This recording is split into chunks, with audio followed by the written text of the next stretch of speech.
لاہور سے باہر جانے اور آنے والوں کو شدید مشکلات کا سامنا ہے. ہمارے نمائندے نذیر بھٹی بتی چوک پر موجود ہیں, ان سے مزید جانتے ہیں. لاہور کے بتی چوک میں موجود ہوں اور یہاں صورتحال یہ ہے, ٹریفک جو ہے وہ ہم دیکھ سکتے ہیں کہ پیچھے جو ہے وہ جام ہے, ہمیں 3 ایمبولینسز بھی جو ہے وہ پھنسی ہوئی ہیں. ہمارے ساتھ ایک ڈرائیور موجود ہے, ان سے جو ہے وہ بات کرتے ہیں. جی آپ ان کے ساتھ آئے تھے اور کب سے کھڑے ہوئے ہیں؟ میں 12 بجے تک کھلوتا ہوں جی, سواریاں لے کے میو ہسپتال شیپور والی سائڈ تو 12 بجے دے کھلوتے ہیں جناب. کوئی صورتحال نہیں, نہ لنگن دے رہے نہ گل نہ بات, بچے گھر بھوکے بیٹھے ہیں.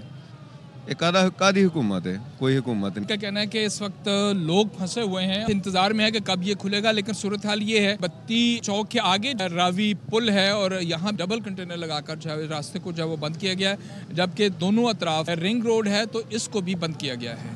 ملک بھر میں انٹرنیٹ کی رفتار سست ہونے سے شہریوں کو شدید مشکلات کا سامنا ہے. واٹس ایپ صارفین کو رابطوں میں زیادہ پریشانی ہے. ٹیکسٹ میسیجز کے علاوہ کچھ بھی ٹرانسفر نہیں ہو رہا.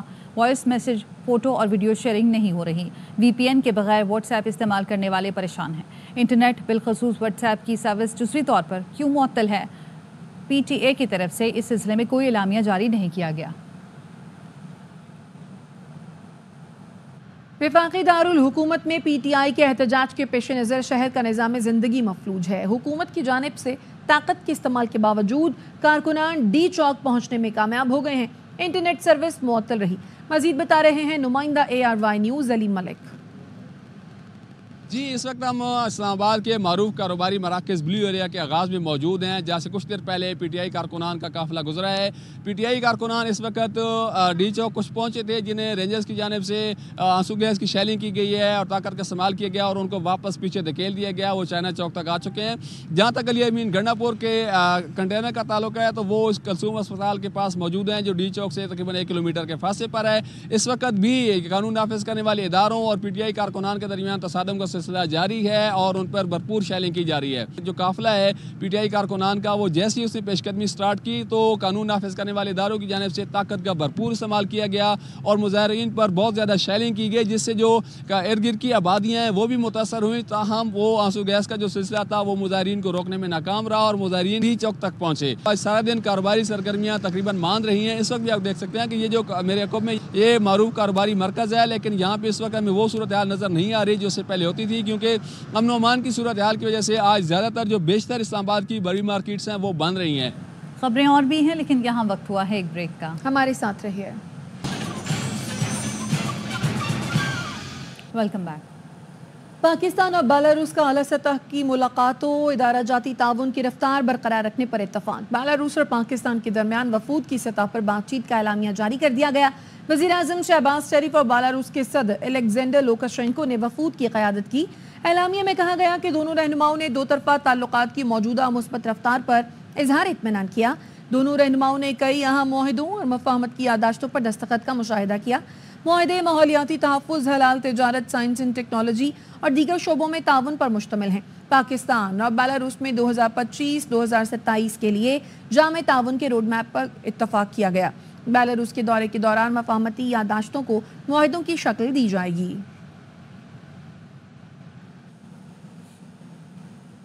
ہمیشہ پاکستان کی صورتحال پر تشویش رہی ہے. تازہ واقعات کا بھی جائزہ لے رہے ہیں.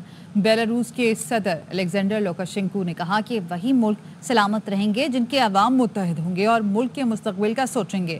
عالمی طاقتیں پاکستان کے موقف سے خوش نہیں. پاکستان بیلاروس تجارتی تعلقات افسوسناک حد تک پیچھے ہیں.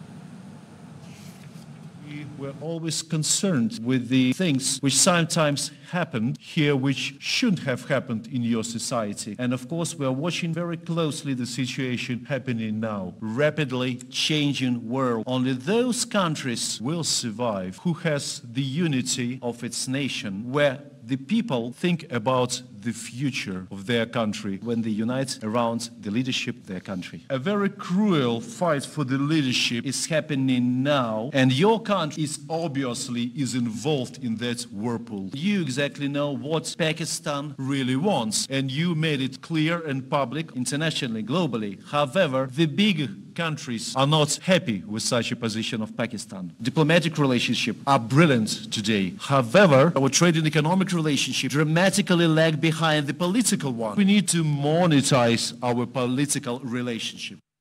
پاک افغان سرحد سے خوارج کے ایک گروہ کی دراندازی کی کوشش، سیکیورٹی فورسز کی مؤثر جوابی کارروائی میں 3 خوارج جہنم واصل کر دیے گئے۔ ISPR نے بتایا ہے خوارج کا گروہ شمالی وزیرستان کے علاقے حسن خیل سے داخل ہونے کی کوشش کر رہا تھا۔ پاکستان بار بار مؤثر بارڈر مینجمنٹ کے لیے کہہ چکا ہے، توقع ہے افغان عبوری حکومت اپنی سرزمین خوارج کو استعمال نہیں کرنے دے گی۔ سیکیورٹی فورسز دہشت گردی کے خاتمے کے لیے پرعزم ہیں۔ وزیر اعلیٰ بلوچستان نے صوبے میں ٹارگیٹ آپریشن کا اشارہ دے دیا، کہا کہ جرگوں کے ذریعے آپس کی غلط فہمیاں دور کرنا چاہتے ہیں۔ پشین ریسٹ ہاؤس میں کوئٹہ ڈویژن کے 3 اضلاع کا جرگہ وزیر اعلیٰ بلوچستان سرفراز بگٹی کی قیادت میں ہوا۔ ہمارے نمائندے اختر گلفام وزیر اعلیٰ سرفراز بگٹی کے ساتھ موجود ہیں، مزید ان سے جانتے ہیں، بتائیے گا۔ جرگہ ہوا، اس جرگے کی قیادت وزیر اعلیٰ Balochistan Mir Sarfraz Bugti, speaker Balochistan assembly captain retired Abdul Khaliq Khan Achakzai, جرگے میں گورنر بلوچستان شیخ جعفر خان مندخیل، کمانڈر ٹریل کور جنرل راحت نسیم صاحب، IGFC IG پولیس نے شرکت کی ہے۔ وزیر اعلیٰ صاحب کیا کہنا چاہیں گے؟ مقصد یہی ہے کہ کسی طریقے سے اس بلوچستان کو دوبارہ امن کی طرف لے جایا جائے، اور اس کے لیے جہاں پر یوز آف فورس کی ضرورت ہے وہاں پر یوز آف فورس کی جائے، اور جہاں پر لوگوں کو انٹیگریٹ کرنے کی ضرورت ہے، جہاں لوگوں کے ساتھ بات چیت کرنے کی ضرورت ہے، جہاں لوگوں کو گلے لگانے کی ضرورت ہے، اس کام کو بھی ساتھ ساتھ کریں۔ FA کمیٹی نے جو ہے وہ سائن کر دیا ہے، کیا تیاری ہے؟ کہاں پہ ٹارگیٹڈ آپریشن ہوں گے؟ یقیناً ٹارگیٹڈ ہوگا، اسمارٹ کائنیٹک ہوگا۔ بگٹی جن کا یہ کہنا تھا کہ صوبے کے حقیقی امن کی بحالی کے لیے وہ صوبے کے دور دراز جو اضلاع ہے ان میں جو ہے وہ اس طرح کے جرگوں کا انعقاد کیا جائے گا۔ کراچی کے علاقے گلشن معمار عباس گوٹ میں پولیس کا چھاپا، انتہائی مطلوب 10 سال کا موٹر سائیکل لفٹر سمیت 6 ملزمان گرفتار کر لیے۔ SSP ویسٹ طارق الہی مستوئی کے مطابق گرفتار ملزمان میں خاتون بھی شامل ہے۔ چھاپے کے دوران گھر سے 14 سے زائد موٹر سائیکلوں کے انجن، چیسز اور پیچ بھی برآمد ہوئے۔ گرفتار ملزم انس چوری کی موٹر سائیکلیں رئیس نامی شخص کو فروخت کرنے آیا تھا۔ پولیس کا کہنا ہے گرفتار ملزمان کا گروہ 2 سال سے وارداتیں کر رہا تھا۔ موٹر سائیکلیں چوری کرنے کا کام 10 سالہ شاہزیب کا ہے۔ شاہزیب کی کئی CCTV فوٹیجز بھی پولیس کو ملی تھی۔ ملزم شاہزیب انتہائی مہارت سے موٹر سائیکل کھول کر سٹارٹ کر لیتا تھا۔ مدھو بالا نامی ہتھی کو چڑیا گھر سے سفاری پارک میں بنائے گئے مخصوص انکلوژر میں منتقل کر دیا گیا، جہاں وہ قدرتی ماحول میں گھومتی پھرتی دکھائی دے گی۔ کراچی سے علی حسن کی رپورٹ۔ سال کا طویل انتظار ہوا ختم، مدھو بالا نامی ہتھنی کو نیا گھر مل گیا۔ کراچی زو سے سفاری پارک تک کا سفر قافلے کی صورت میں طے ہوا۔ 5.2 ایکڑ پر محیط مخصوص انکلوژر میں سونیا اور ملکہ سے دوستی کرنے میں تھوڑا وقت لگے گا۔ She seems very relaxed and calm, to be honest.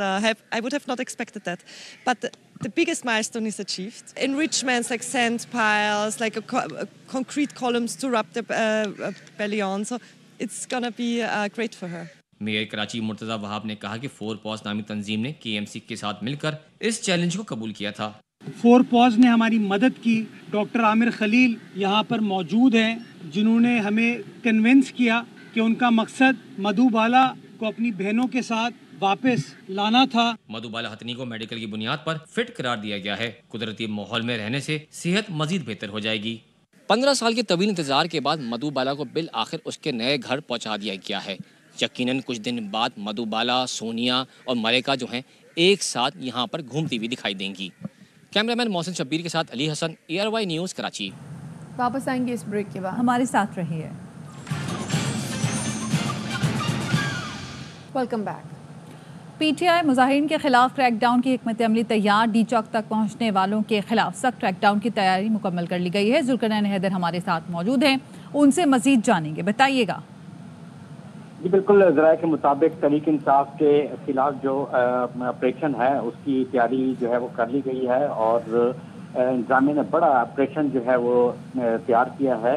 اس وقت F6 میں ہزاروں کی تعداد میں جو پنجاب پولیس کے اہلکار ہیں وہ بھی وہاں پر پہنچ چکے ہیں۔ ڈی چوک کے ارد سیکٹر میں تمام مارکیٹیں انتظامیہ نے فوری طور پہ بند کرا دی ہیں۔ ملوڈی، بلیو ایریا، پارا، F6 اور F7 کی مارکیٹیں بھی بند کر دی گئی ہیں، اور یہ بھی بتایا گیا ہے کہ دونوں طرف جو رہائشی علاقے ہیں وہاں پر لائٹس ہیں وہ بھی بند کر دی گئی ہیں، اور IJP روڈ اور اسلام آباد کے اہم داخلی خارجی راستے جو ہے وہ بھی خالی کرنے کے احکامات جاری کر دیے گئے ہیں۔ انتظامیہ کسی بھی ہنگامی صورتحال سے نمٹنے کے لیے بھی تیار ہو چکی ہے، اور یہ بھی کہا گیا ہے کہ کشیدہ حالات مزید کشیدہ حالات ہوئے تو آپریشن جو ہے وہ مزید بڑھ سکتا ہے. اور اس وقت جو ہے کیونکہ جو ایف ہے اور چائنا چوک کے قریب ہے اور پی ٹی آئی کے جو مظاہرین ہیں وہ چائنا چوک کے قریب موجود ہیں، تو وہاں پر جو ہے ہزاروں کی تعداد میں جو پنجاب پولیس کی نفری ہے وہ بھی وہاں بلا لی گئی ہے. اسلام آباد پولیس کو بھی اکوپ کر دیا گیا ہے، اور ذرائع کا یہ کہنا ہے کہ وہاں سے آپریشن کا آغاز کیا ٹھیک ہے. بہت شکریہ آپ کا اپڈیٹ کرنے کے لیے. بنگلہ دیش میں طلبہ گروپوں میں خون ریز تصادم، ڈھاکہ کی سڑکیں پھر میدان جنگ بن گئیں. طلبہ کا ایک دوسرے پر ڈنڈوں سے تشدد. حکام نے بتایا 3 کالجز کبھی نظر گورنمنٹ، ڈاکٹر محبوب الرحمان ملا اور سہروردی کالج کی طلبہ تنظیموں میں جھڑپیں ہوئی. ڈاکٹر محبوب الرحمان ملا کالج کی انتظامیہ نے 3 طلبہ کی ہلاکت کا دعویٰ کیا ہے. پرتشدد واقعات میں 100 سے زیادہ طلبہ زخمی ہیں. پاکستان کا ون ڈے سیریز میں شاندار کم بیک، زمبابوے کو 10 وکٹوں سے آؤٹ کلاس کر دیا. میزبان ٹیم پہلے کھیل کر 145 پر ڈھیر ہو گئی. قومی ٹیم نے ہدف بغیر وکٹ گنوائے 19ویں اوور میں حاصل کیا. سائم ایوب نے کریئر کی پہلی دھواں دھار سینچری بنائی. آئی سی سی نے چیمپئنز ٹرافی کا تنازع حل کرنے کے لیے جمعے کو بورڈ میٹنگ طلب کر لی ہے. اجلاس میں ایونٹ کے شیڈیول اور مختلف آپشنز پر تبادلہ خیال ہوگا. بھارت کی ہر دھرمی کے سبب اب تک ٹورنامنٹ کے شیڈیول کا اعلان نہیں ہو سکا ہے. اس کے ساتھ ہی نیوز بلیٹن سے پھر وقت اتنا ہی. دیکھتے رہیے ARY نیوز.